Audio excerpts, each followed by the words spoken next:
Hello, I'm Frank Pullia, the Valhalla Inn. Just completed the leaders debate, and with us we have Alan Spacek, is the mayor of the town of Kapuskasing, and also the president of the Federation of Northern Ontario Municipalities. It's quite a perspective that I want to ask you of in terms of the impact on the northern communities that you heard of today in terms of the debate. What's your impression of the leaders' information that was presented in the debate today? Well, Frank, I appreciated the forum. I think there was some scripted answers. There's some questions that they definitely anticipated, but I think there was some that they drew from their personal opinion or that of their party, which was really important to us because we were really interested in what is the position of the leader of each party and their platform for Northern Ontario. Anything specific that would have implications for Northern Ontario communities? I mean, you asked some of the questions specific to us. Anything that stood out that may have major implications?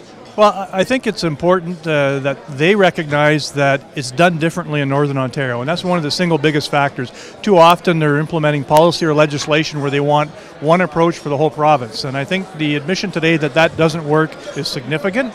And at the same time, I think we recognize, and they stated that the future of Ontario is in Northern Ontario. Excellent, and I guess you're referring to the Ring of Fire and $60+ billion of potential development. I know that some of the questions touched on that, and they touched on the high electricity rates being a hindrance to economic development. Why would people want to invest here when they have to pay very high rates? Why would they go to Manitoba or Quebec? And you know, the Ring of Fire and the opportunity to create over 5,000 jobs. I think there was a lot of good questions. You know, cost of policing, heavy burden on municipalities. I'm sure with Northern Ontario municipalities, they all bring that up to you as their rep and their voice. So do you think government is listening?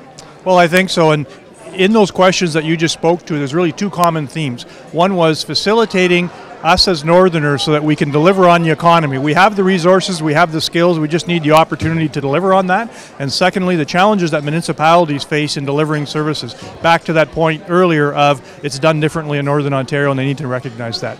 That's right. The curtailing growth in Southern Ontario, it's not the same as helping us grow in Northern Ontario. So you're right. We need to adapt their policies to northern realities.